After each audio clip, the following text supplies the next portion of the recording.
right. Hello, everybody. Thank you for joining. We are super excited. I'm going to hand it over to Brooke and Elianita. Thank you for joining. We are super excited. I'm going to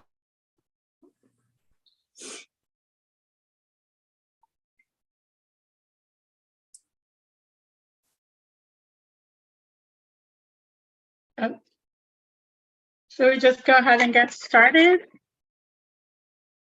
Not sure what happened.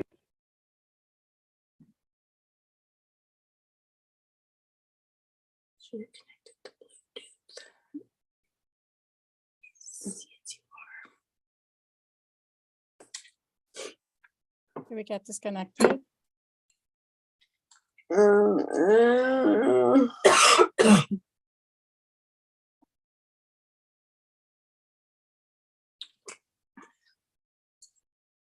Can you hear anything? No. Yeah, we can hear you, but Oh, that was super odd. Let me see if there is anything on the Slack channel. Sounds like we're the lucky ones with the technical issues. It's actually funny. You guys should be good to go. Can you hear anything? Oh, yeah, I can hear you now. Sorry, you just disconnected suddenly, so we weren't sure. Oh, no, All you're right. good. Go ahead. Great. Thank you. Thank you, Jelena. So thank you, everybody, for being here. We had a little bit of fun with the technical issues. So my name is Elianita, and we're going to be doing this presentation, Breaking the Barriers on AAC, Enabling Effective Communication for All. And again, my name is Elianita, and I'm going to be doing this presentation with Brooke Brown.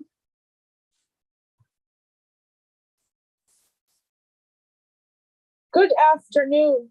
Playing from iPhone 306. People know me best as the author. Do that again.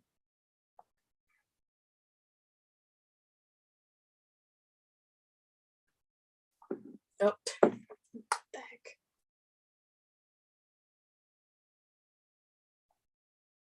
Your phone froze. Okay.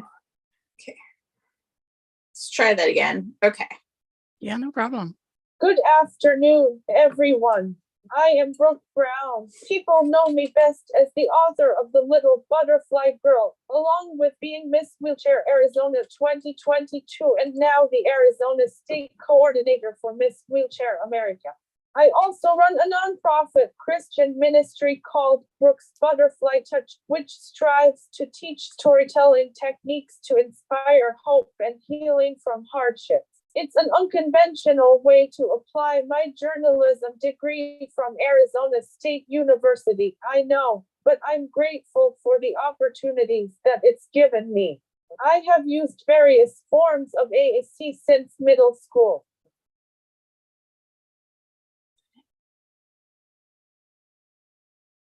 Great. Thank you so much, Brooke, for that introduction. Just a little bit about me. Again, my name is Elianita. I'm currently a PhD student in psychology with an emphasis in cognition and instruction. Actually, the focus of my research is AAC. I'm currently studying abandonment rates, new instructional methods, and strategies. I also have a master's in education, in special education. I always forget the special part, but I have a master's in special education with an emphasis in positive behavior support. I'm also a certified assistive technology trainer. I've been an SLPA for the past 8 years. I'm also the CEO and lead consultant of my own company. It's called Beyond Inclusion Therapy, where we provide support, consulting services to school districts, families, other allied professionals in the area. I'm also, if I look familiar, it's because I've been traveling all over the country for the past 2 years or so as the director at Lincare AAC. And then previously, I also worked for iTech Digital Systems as an AAC consultant, where we focus primarily on eye gaze technology and supporting those individuals here in the US and I would say Europe and Latin America. So today's objectives for this presentation is going to be basically to increase understanding, also highlight some of the challenges that we face when it comes to AAC implementation, also present solutions, which is going to be a shared part with me and Brooke. She has amazing solutions, and I'm so excited that she decided to join me in this presentation because I believe her insight is so valuable as an AAC user herself. Instead of discussing the case studies, I did have to adapt this presentation so I could add Brooke, and I was just thrilled that she agreed to join me in this presentation because I think she's amazing. I know she's amazing. So she's going to be talking about her experiences instead of me being discussing case study. So that's not going to be present on this presentation. And then we're just going to finish by encouraging some actions and then discussing some future research ideas. If anybody feels motivated to increase, that's something that's desperately needed in this area. And also just sharing a few ideas based on what I'm doing right now in my PhD program. The one thing about this area when it comes to AAC is that this is something that's not just a career for me. It's very personal. The little girl that you guys saw, not little anymore. She is 18 years old now. So she is my daughter. She has autism. She also is non-speaking and she's an AAC device. So that's something that our family uses and experience, on a daily basis. So I'm very passionate about this. And I'm really glad that you guys decided to join us. All right, so let's get started. Before I even start discussing what is the AAC, right, and what's the importance of AAC, I want to talk a little bit about communication. Why is a communication important? Communication is basically the thread that weaves us together as a society, right? It is the bridge that connects our collective past, present, and future. It is the lifeline that allows knowledge and wisdom to flow from one generation to the next. Every gesture, every word, every post, right, as we live in the social media era, is a ripple in the river of this human interaction. Through communication, we collaborate, we create, and connect. We define ourselves and discover each other. We build relationships. We resolve misunderstandings and shape our shared destiny. Let us never underestimate the power that communication has. And it is more than just words and gestures. It's basically the essence of our humanity. And that's why we are here, because we understand that some people who don't use speech as their primary way of communication, sometimes without a necessary and added tool, they are left out of this important part of our humanity, of our society.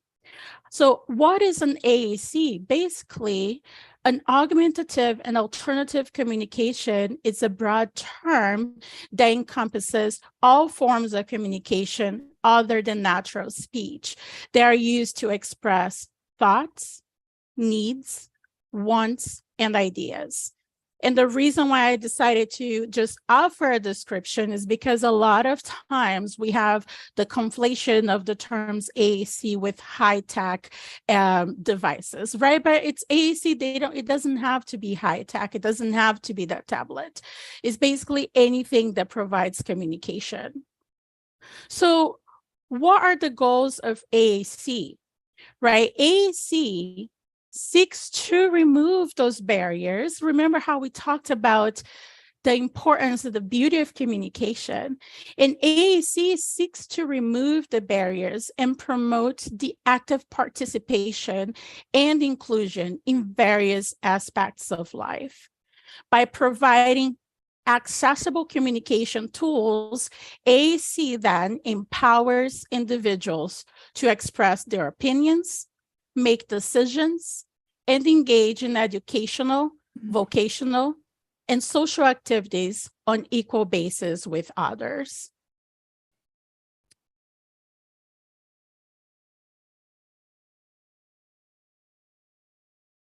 So why is it important, right? Basically, again, we go to the value of communication. From the very moment that we draw our first breath, we are communicators. As infants, we communicate our most basic needs with a simple cry. According to Bucherman and Miranda, a research that was published in 2013, crying is the first language that we all learn. And then as we blossom into childhood and then into adulthood, this primal language, right, evolves into a symphony of gestures, words, sentences, and so much more. We discover how to channel our thoughts, our ideas, and then this kaleidoscope of human emotion into communication. We master the beautiful dance of conversation, learning when to lead, when to follow. And this is according to a research published by AAC in 2013. Today, communication has taken on 1,000 different forms. A knowing glance exchanged with friends. It is also a heartfelt text message. We all know how text messages are important today. It is a thought-provoking post on a social media website. Each presents the evolution of human interaction, the journey from a baby's cry to tapping on a keyboard. According to,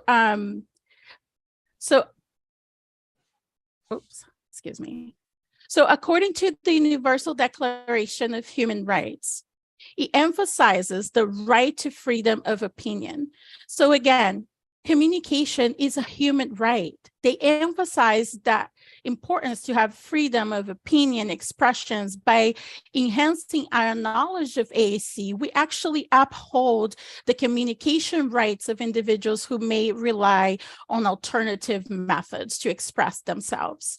This empowers them to participate in decision-making processes, advocate for their needs, and engage in meaningful social interactions. AAC plays a vital role in ensuring that individuals with communication impairments have equal access to information, expression, and participation in society. By understanding and utilizing AAC strategies effectively, professionals, caregivers, and family members can support individuals in expressing their thoughts, their needs, their desires, thus promoting inclusivity and empowering their voices.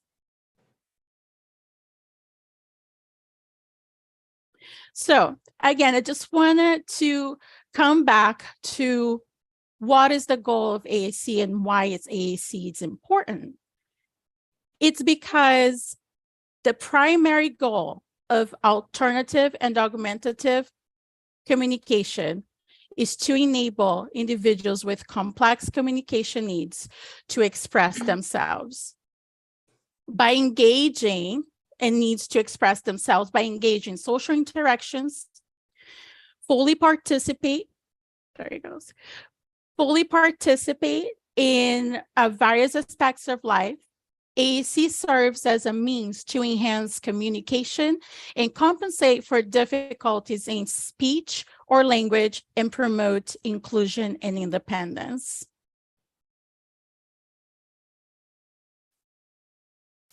But we do know that to implement those strategies, we understand that there are barriers.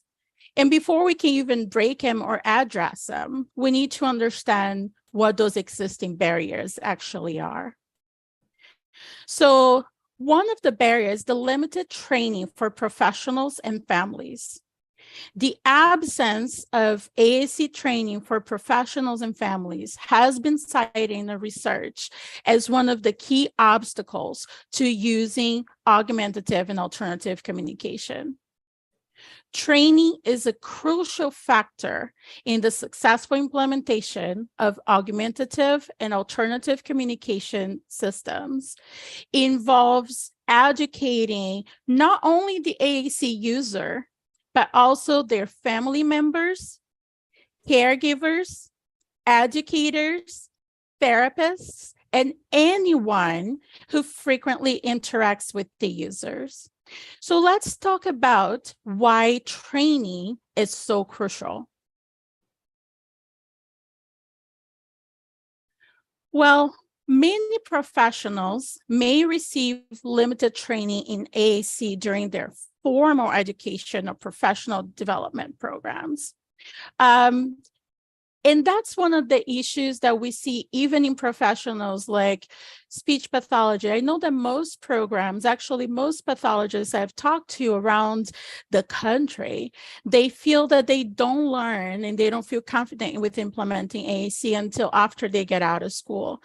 Most of their training comes from continued education programs they are learned, afterwards. So imagine how maybe OTs or PTs or even BCBAs feel with not receiving that type of support and that type of training. This lack of specialized training can actually result in limited knowledge and skills when it's related to AAC assessment, intervention strategies, and technology implementation. It also creates an ethical issue because what I'm seeing a trend in the industry, it's that a lot of the training that's being provided is actually being provided by the manufacturers and the software providers. And if a professional doesn't have access to a diverse range of resources, that can create bias on their assessment as well. The bottom line is that professionals need training to effectively conduct evaluations, select appropriate AAC systems, and implement intervention plans. Limited training can lead to incomplete assessments, sometimes, as I mentioned, biased assessments, ineffective interventions, or a mismatch between individuals and their AAC systems, which can be very detrimental to their lives because sometimes insurances will not cover a different device for another 3 to 5 years, depending on what insurance you have and what area of the country you're in. So AAC technology is continually advancing, right? That can be another barrier. It's a good thing that we are advancing because we need new technologies. But then again, with that, it comes the need for more training. You have now new devices, new applications, and software that's being developed. Keeping up with the technological advancements requires ongoing training, professional development. Limited training opportunities may result in professionals lacking familiarity with the latest AAC technology and being able to fully leverage their potential for individuals using AAC. Limited training can also affect professionals' confidence and competence in working with individuals who use AAC. So I'm sure that a lot of us have dealt with professionals who sometimes, I know I've had many times, teachers who don't feel comfortable using the device. The device doesn't come out of the student's backpack until it's time for speech therapy. Or, you go to a house and the parent doesn't feel comfortable. And a lot of times they don't even know on the devices because they think that should only be used during speech therapy. I've experienced this personally with my own daughter's therapist. OTs and PTs, they don't know what to do with my daughter's device. So it's usually just put on the table while she's having therapy, and they don't understand that that's her voice and she can use to communicate. At the end of the day, they just don't feel comfortable. They don't know what to do. And that emphasized one of the biggest barriers, and that kind of reinforces the research findings that this is definitely one of the major barriers when it comes to AAC implementation.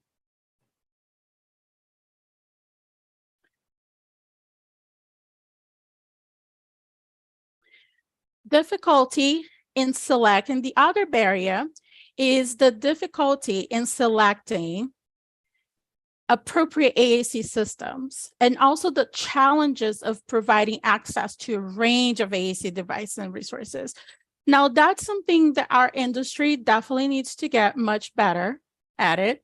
The issue is, wherever you go to the middle of the country, or even in some cities, we are still failing as an industry to provide those professionals doing those evaluations, assessments with different types of hardwares, with different types of softwares. And trust me, I was in this position as director for Lincare AAC, and I understand that it can be very costly.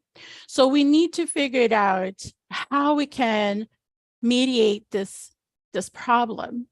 Because sometimes what I've noticed in some cities is if you have a clinic that has a lot of volume, and then some of the manufacturers go ahead and give them the AACs, and now they have a waiting list of people waiting to receive evaluations.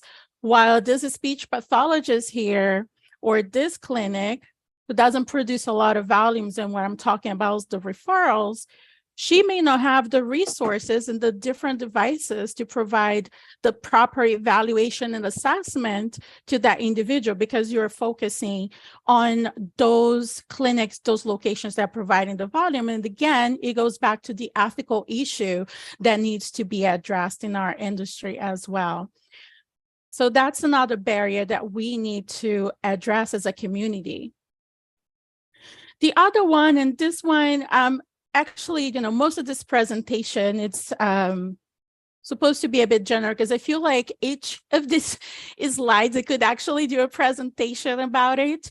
But again, the other one, it's obvious, right? Which is the funding shortages. So the funding shortages does hinder access to AAC devices and other resources required for optimal communication.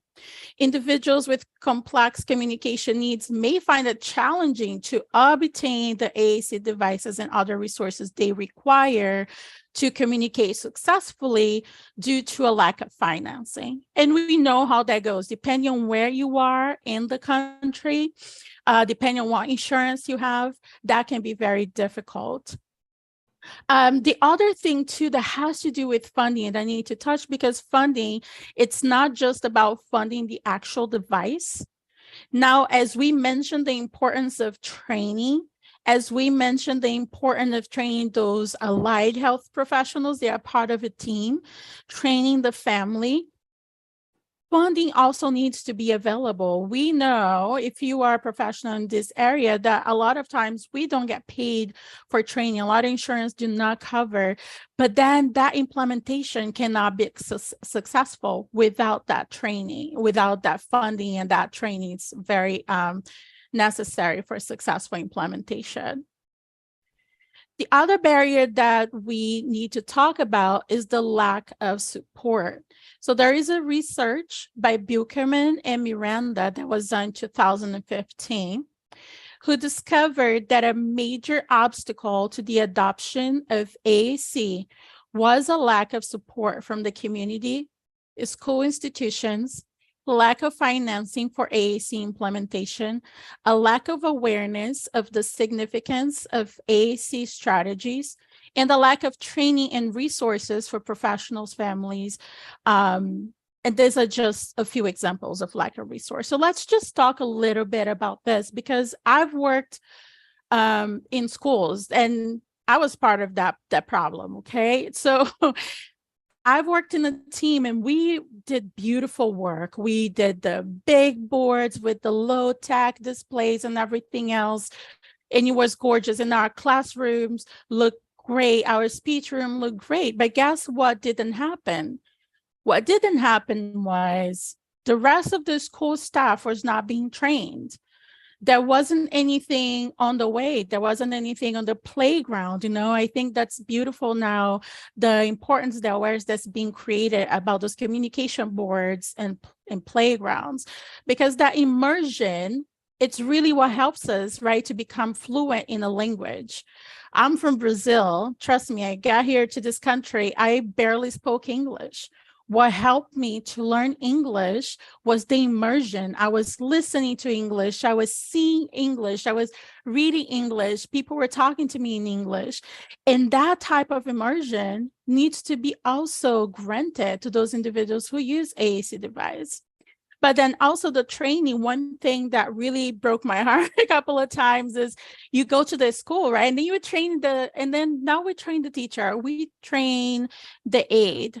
But I remember there was a secretary at my teacher's school, and she was lovely, and she loved to say hi to Hannah every single time. And by the time my daughter, was grabbing her AAC device to say hi or good morning, she was already gone doing something else. And I'm not saying this to knock her down. No, she's a lovely lady, but someone was failing to help her understand and train her on how to deal with those kids who use AAC devices, right? He just learned. And I do that every day in the community. My daughter goes and she orders her things, and I tell people, wait a second, she's going to tell you what she wants. Sometimes simple things like this can increase awareness, of the community and the natural environment of those individuals. That would be so helpful when it comes to making them more successful. So let's go ahead and talk about some of these best practices. And I'm going to rush through this a little bit because I want to make sure that Brooke has enough time to speak as well. So some of the best practices when it comes to AAC implementation, right? There's some of the practices that are going to help us to break some of the barriers. So one of them is basically including the direct client in the decision making. That's very important. How many times are we doing during those evaluations? We are not letting them choose a device they want. Also, the provision of thorough training for professionals and families. Having a multidisciplinary team approach. Provide access to a variety of alternative to AAC devices and resources. Advocate for AAC implementation at the community and school levels. So the importance of including the individual in the decision-making process, it's because including that individual is a key best practice, according to a research by Light and McNaughton that was done in 2013. They discovered, for example, that incorporating those individuals in the decision-making process can assist and guarantee that the chosen AAC system is appropriate for the individual's needs and preferences. For once, my screen here didn't go by itself. So by including that individual in the decision-making process, right? The chosen AAC strategy is more likely to fit the individual's communication requirements and preferences, increasing motivation and engagement. This approach basically respects the significance of the individual's perspectives and preferences in deciding their AAC strategy. So overall, involving the AAC user in the decision-making requires a commitment to understanding their unique needs and abilities, as well as a willingness to provide the necessary support and accommodations to facilitate their participation in the decision-making process.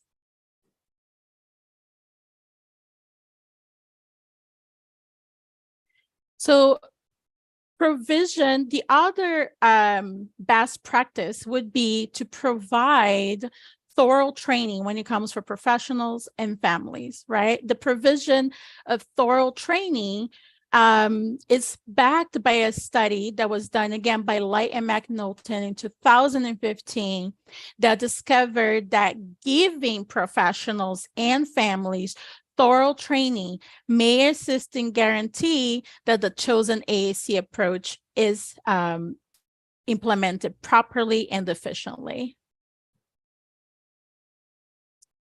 The other best practice, and this one shouldn't be taken lightly because it's so important, right? It's really that we get a multidisciplinary team approach. It's about you working together with the BCBA, with the OT, with the PT, with the teachers, with the aides, with the families.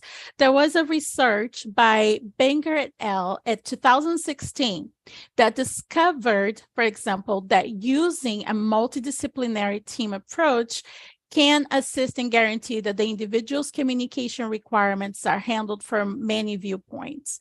This strategy entails bringing together a group of specialists from many disciplines, such as speech pathologists, occupational therapists, special education, to serve the individual to serve the individuals and their needs. This approach can also help to address some challenges associated with AAC strategy implementation, such as a lack of understanding of AAC strategies, a lack of how effectively use the chosen strategy, and a lack of access to appropriate AAC devices and resources. And the one is really important. I love working, for an example, with OTs and PTs when determining what's the best, mounting system, and does that person needs any type of alternative access to properly engage the device.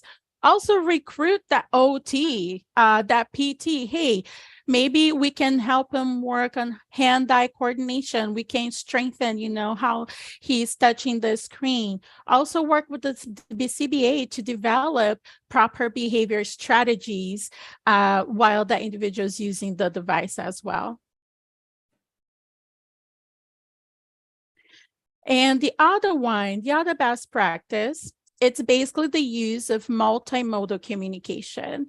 So multimodal communication involves the use of multiple communication methods to convey messages, which could include speech, sign language, gestures, facial expressions, and various AAC systems.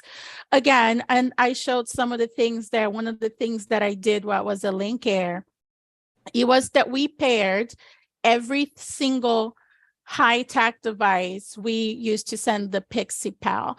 The reason is we wanted everybody. So maybe now the parent would also have, the vocabulary and could model. Maybe now the kid could bring the Pixie Pal to the school, and now the teacher would also have his vocabulary available. Now you could probably use, during massy play or when the kid is around water. The other option too, it was if something went wrong with the device, that kid, that individual would always have access to communication. That's some of the things, that is important when we talk about multimodal communication is strategies. But the main thing is, again, immersion. Right? When you go to the school and not in your classroom, not in the speech room, not in the OT room, but right in the front door, you have your communication board, and now you can touch it, communicate with the secretary. Like maybe you go to a restaurant and now you have that menu, right, in a picture symbol that you can make choices independently. That's really the importance of building or having different types of AAC systems available as well.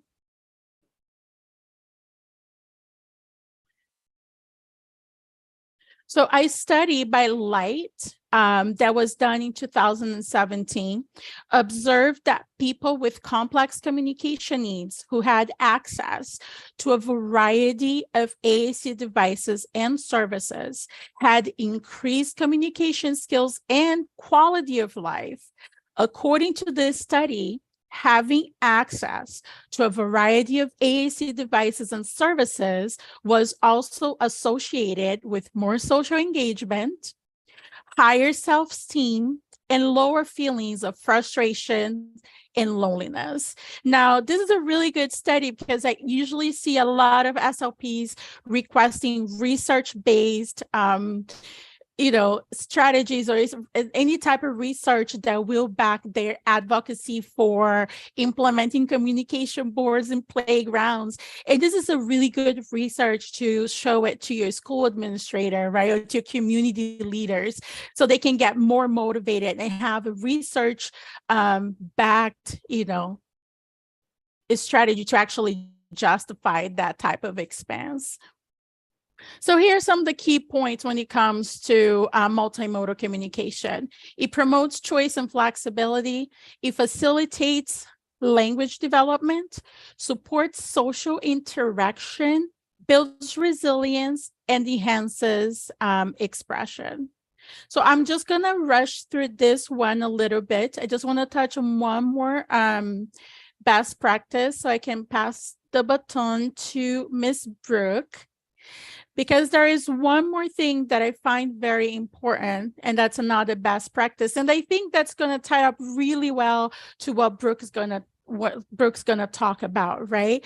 The importance of advocacy and advocating for AAC implementation. So advocacy and awareness play a crucial role in overcoming the obstacles to AAC implementation. So as highlighted by Buchanan and Miranda in 2015, lobbying for AAC implementation at the community and school levels can assist to raise awareness of the value of AAC and the need to support their implementation. Because again, it's not just funding the device, it's funding the training, funding the professional support, funding all the main hours that are going to be needed to support that implementation. And then lastly, advocacy can help to address some of the barriers to AAC implementation, such as overcoming stigma and misconceptions. And I love that Brooke is going to talk a little bit about this. So I'm very excited to hear from her and hear from her personal experience on this. Advocacy efforts can help challenge societal stigmas, misconceptions when it comes to surrounding AAC and individuals who use AAC by raising awareness about the capabilities. Oh, this is so beautiful because I can't wait for you guys to hear all of the amazing things that Brooke does.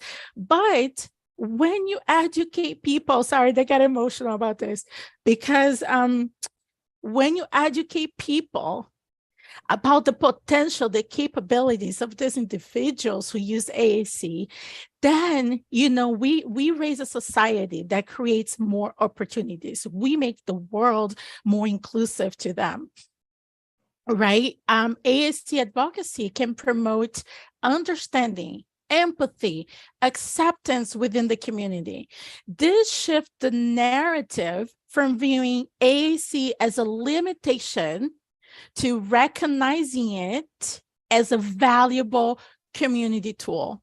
And that is just a beautiful part of advocacy. The other thing, it can also help to support policy and funding support. It can also help advocacy when it comes to increasing professional and training and education. Advocacy efforts can lead to improved training and opportunities. The other one, which is very beautiful, because I feel like education and advocacy when it comes to AAC also empowers families, right? By empowering families with knowledge, skills, and access to support networks, advocates help them to become effective advocates for their loved ones as well, right? As a mom myself, I'm just started this journey as a mom. I understand the power of advocating for my child. So it's very powerful when we advocate also for their families and for their voices to be heard. And this ensures that families are actively involved in the AAC implementation process. It also foster collaboration amongst professionals, families, and individuals who use AAC. And lastly, it promotes inclusive environments. So advocacy and awareness initiatives can contribute to creating inclusive environments in school, work, workplaces and communities. So I think that without further ado, I'm going to pass the baton to Ms. Brooke. Oh, sorry, I started that. I know, sorry guys, my slides been having a mind of its own today, but you go ahead, Brooke, and take it off from here. Take it away. To give you better context, Playing from iPhone 306. my disability. Cerebral palsy, CP for short, is a developmental disability. This means a brain injury has occurred affecting body movement and muscle coordination. It is caused by complications during pregnancy or childbirth. They never pinpointed the exact cause in my case. For most children, diagnosis does not occur until a few months after birth, like with me. The most severe traits of cerebral palsy are muscle tightness, high tone, which often hampers the ability to be mobile, as well as fine motor capability and impaired speech. As you're likely aware, at any given moment, one typically able person will begin communicating with another under the automatic assumption that the other can comprehend everything being said. However, this is not always true when a typically able person endeavors to engage someone with a disability. In my opinion, culture has conditioned people to incorrectly assume there is an automatic correlation between one's physical limitations and mental competency. It's even been known to happen between two people with different disabilities. This perception needs to change urgently. As an example, during 2 of my 3 previous competitions as a contestant, my ability to fulfill the stated goal of Miss Wheelchair Arizona was discounted because of my speech impairment. The judges weren't willing to let go of their preconceived notions of the perfectly spoken title holder and really listen to my story or see the value in my background. In fact, after I competed for the first time and lost a tiebreaker, I was told point blank that I wasn't chosen because the judges assumed my speech impairment would hinder me from doing well at nationals. I was deeply offended and quite frankly appalled at that way of thinking. Just because my voice sounds different from other title holders doesn't mean people won't be encouraged by listening to my story, and my mission won't have a positive impact on the disabled community. This is the reason I titled my platform Always Assume Competence.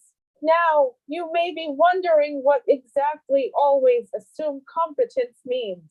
In terms of people with disabilities, it means making the presumption that they can understand everything being said to them and are aware of what is going on around them, no matter the severity of their limitations. Therefore, a non-disabled person should approach them the same way they would any other person. Aside from communication, assuming competence also means not passing judgments about a person's life and abilities by appearance only. Stop viewing people with disabilities as inferior or less valuable to society than any other people. Instead, think of those with disabilities as you would people from a different culture. Have patience and embrace the awkward. When people meet me out in public somewhere, many hear my voice, which sounds different because I have dysarthria, a common condition that comes with cerebral palsy, strokes, and spinal cord injuries because of muscle weakness and spasticity, and assume that I have a cognitive disability that doesn't allow me to understand what people are saying. This is not true. Dysarthria only affects the muscles in my jaw and face. It has nothing to do with my mental competence. I used to get really frustrated with this and ask God, if you are going to keep me in this chair, couldn't you please just let me speak clearly? I have all the typical thought processes, goals, dreams, and desires as any other nearly 40-year-old woman. I want to use my experiences and gifts to encourage and help others discover the purpose in their hardships. The only difference is I have to find the alternative solutions for just about everything I do. Case in point, the voice you're hearing right now is an augmentative communication app on my iPhone called Vocal ID. I am fully able to speak. My speech just takes a little time and practice to understand. One of my biggest wishes is that people wouldn't assume the sound of my voice correlates to the level of my intelligence. Like I've said, my speech impairment is only a muscular problem, just like the rest of my limitations. This clip from Kathy Buckley, who is known as America's first hearing impaired comedian, is the perfect illustration of what I mean. All right, go ahead. I thought I had missed your cue, Brooke, so I'm glad I did it for the video. Go ahead and play your video.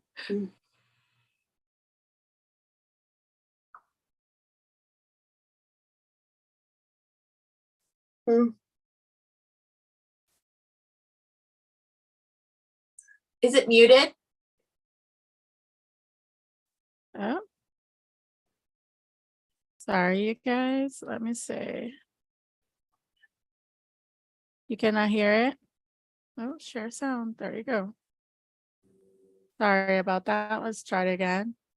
We're the queens of tech. But nobody bothered to tell me we were collecting points. And I spent a good 13 years with some of the top speech therapists in this country just learning how to talk so people would understand me, and now they all think I'm from New York. Now, lip reading is my main source of communication, and I do have to go up to people sometime and say, excuse me, but I do lip read, and I usually get this. Oh, I'm so sorry.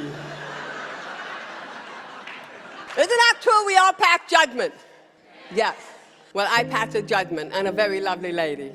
I was invited to Washington, D.C. to perform at the Kennedy Center for some kind of award presentation. When I got there, the stage manager of the show asked me to go into the green room. He said, I need to be quiet. I go into the green room, and in the green room is a woman. She's in a wheelchair. She's a quadriplegic. My first judgment I passed upon her was, my gosh, what kind of a life is this? She can't move. She can't walk. She can't talk. She has nothing to contribute to society. In 5 seconds or less, I had this woman pegged for death, me. But me being who I am, I went up there and I said, hi, how are you? She started to open her eyes. At first I was taken back. I was like, oh crap, where did I start now? When her eyes got really wide, her assistant came by and she said, when she opens her eyes, it means yes. When she closes her eyes, it means no. I said, great, I spent my whole life learning how to read lip, and I got to go to school for some freaking eyelids over here. When I said that, the woman in the wheelchair started to laugh. It was a horrendous sound. It was just, But to me, it was the most beautiful sound I ever heard. I realized right then and there, I can communicate with her. Now, what better person to tell all your jokes to somebody who cannot heckle you? Around the corner comes a gentleman in a wheelchair. He has cerebral palsy. He has no front teeth. Me being who I am, where the hell are your teeth? Man starts to laugh. It's her husband. She's married. I couldn't believe that. I looked her square in the eye and I said, you know what, Ruth? I came in here tonight and I thought to myself, my gosh, what kind of a life is this? Only because I didn't think I can live it if I was in your situation. You're married. I can't even get a date. I said, I hope you get pink eye.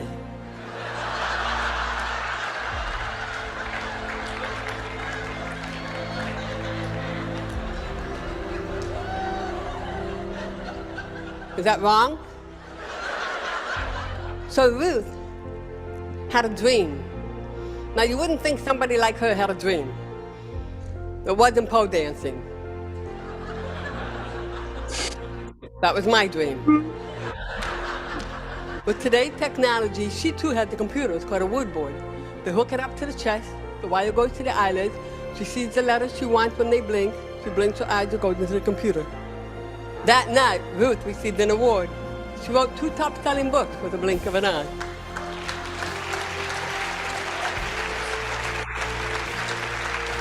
After the show, Ruth had a computer printout for me, and it said on it, thank you so much for making me laugh, but more than anything else, thank you for treating me as an equal to anyone else. Well, I took that piece of paper and I wrote on the back of it and I handed it to her. I said, there, that's your bill for the entertainment.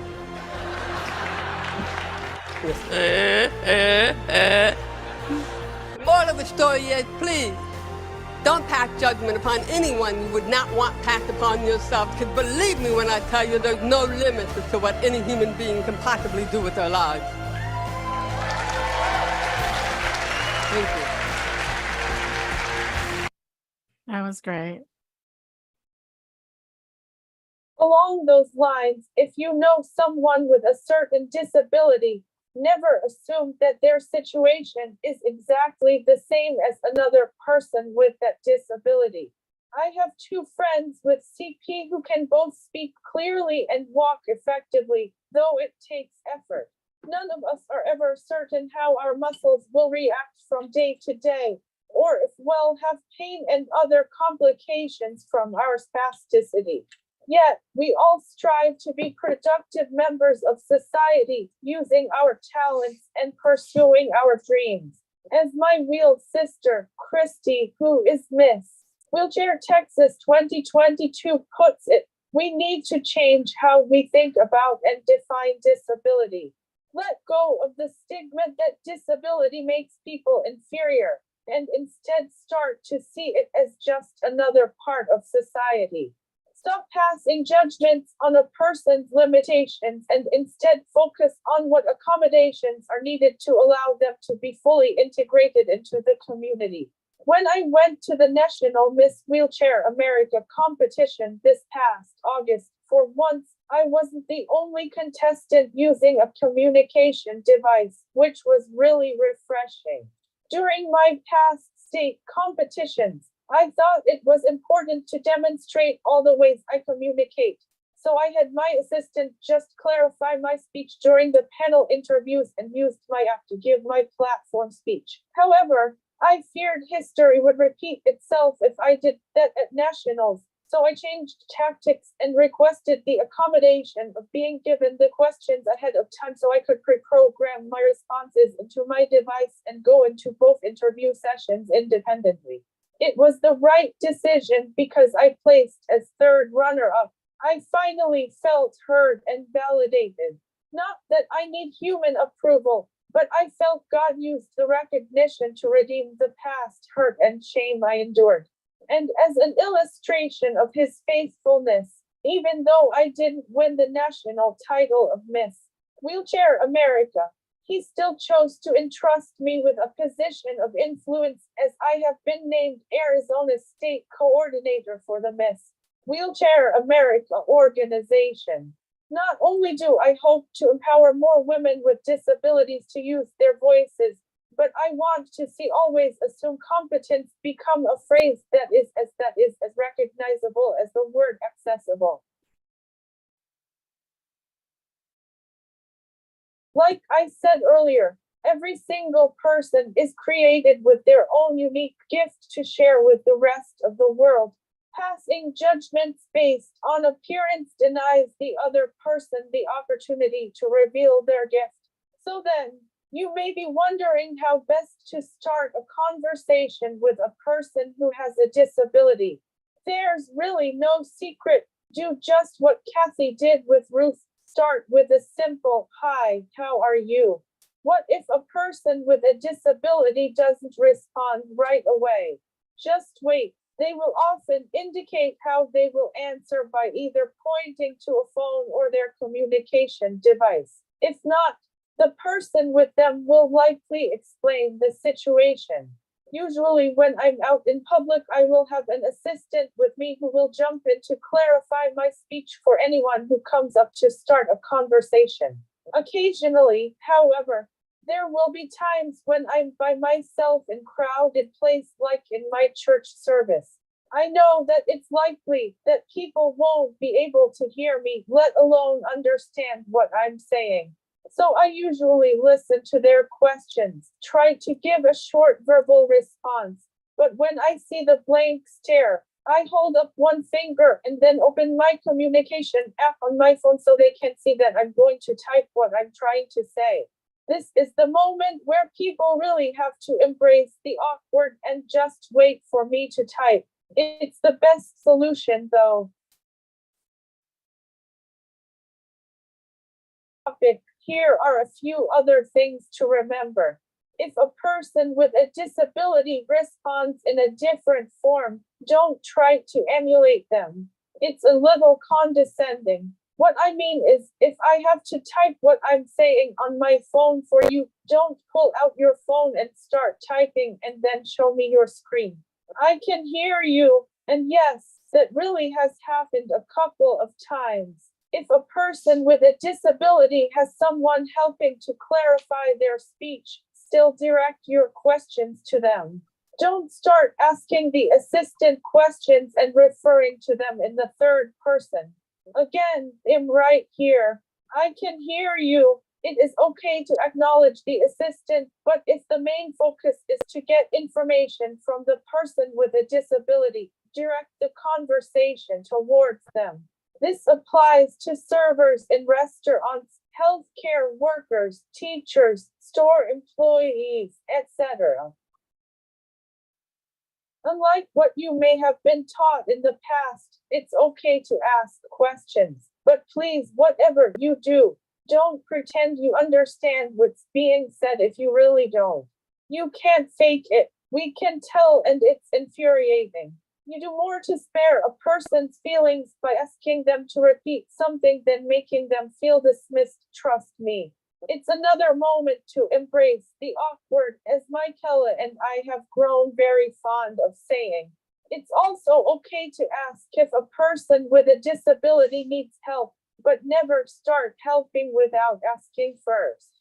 Do what you would do with any other person. For us with disabilities, there are certain situations where a little bit of struggle can be worth it in order to be able to celebrate a little extra independence. Another behavior that I encounter quite frequently is people will come up to me and start speaking louder or slower and get right up in my face because they think I can't hear or see them. There is no need to speak slower or louder unless you are specifically asked by someone who is in fact hearing impaired. If someone has a speech impairment like dysarthria, it likely does not affect their hearing. Along that same line, always speak to the person in an age-appropriate manner. Along with that idea, I'm going to give you the same advice that I always give to future teachers. If you are working with people with disabilities in a work, school, church, or any other type of social environment, there is only one assumption that you should ever make about them, and that is always assume competence. As I said earlier, do your best to change how you think about disability. Instead of focusing on a person's limitations, seek out their strengths and then brainstorm ways to adapt your activities so they can fully engage and participate with their peers. In many instances, simply developing a buddy system will work wonders. If they do have some type of cognitive disability, you can figure out how to accommodate for it as you get to know them. Make an effort to give them opportunities to demonstrate that in many ways they are just like their typically able peers. There's a distinct difference between accessibility and inclusion.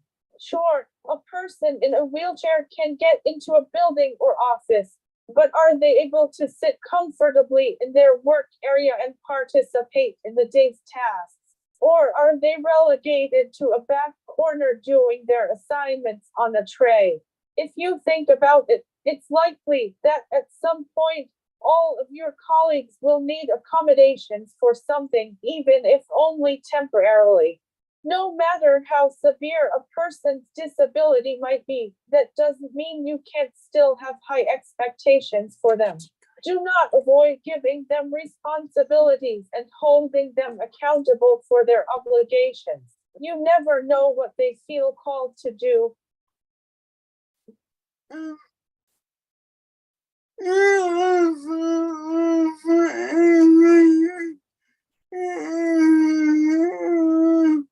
Here are some reflection questions you can think about. I'm going to go to the last one.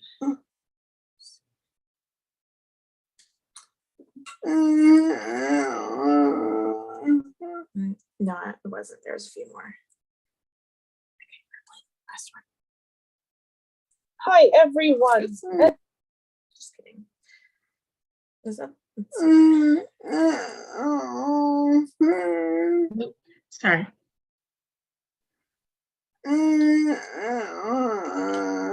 That was the last one. Okay.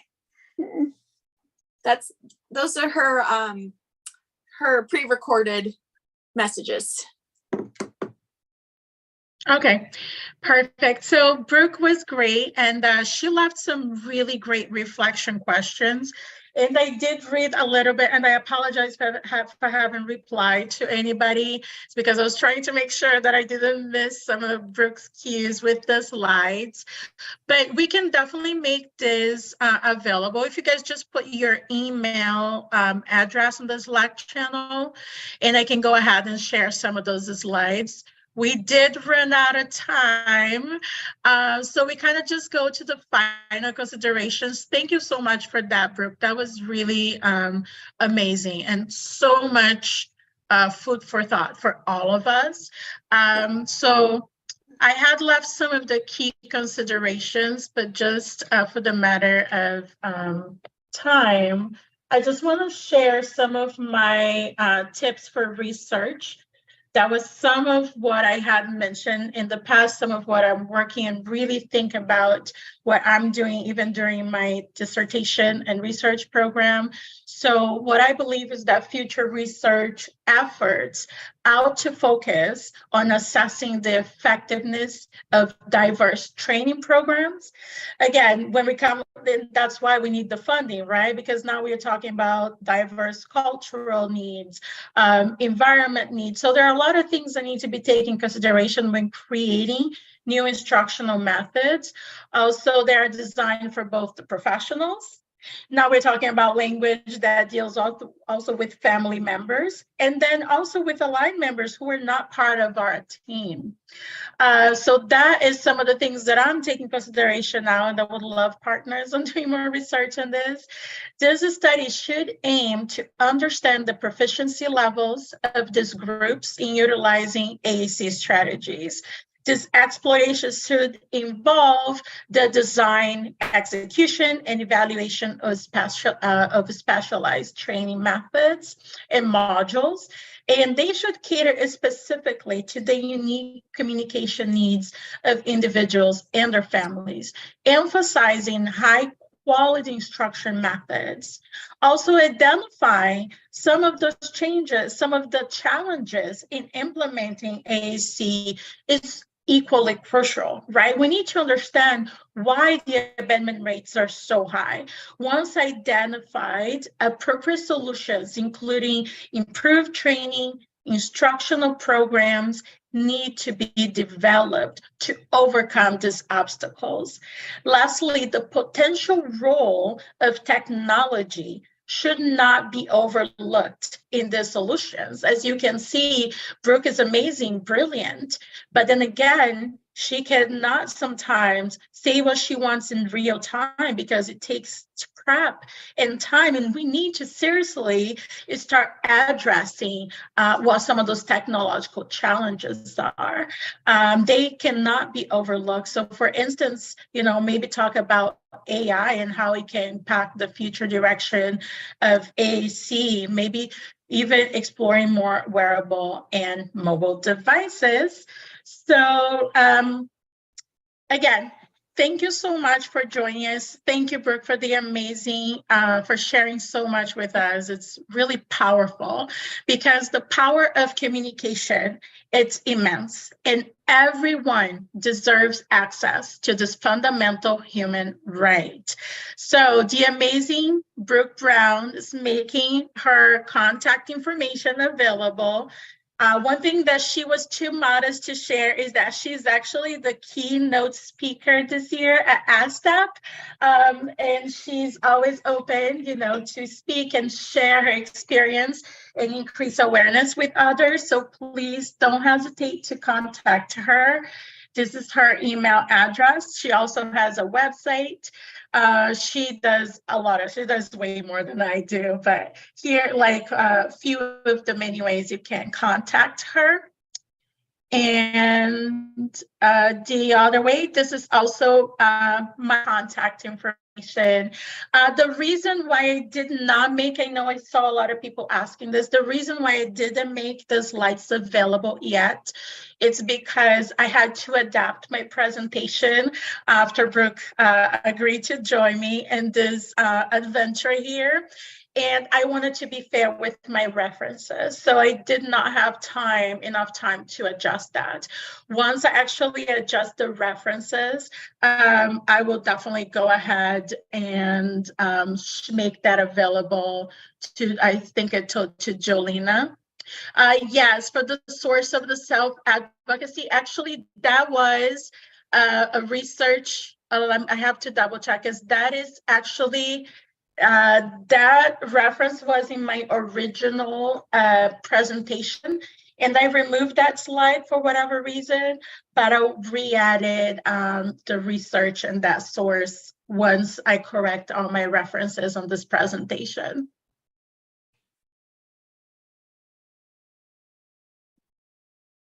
Awesome. Thank you so much to both of you. You guys, that was an amazing presentation. And thank you everybody for joining in. If you have any questions, just go ahead and send it in Slack. And I hope you have a good rest of your day.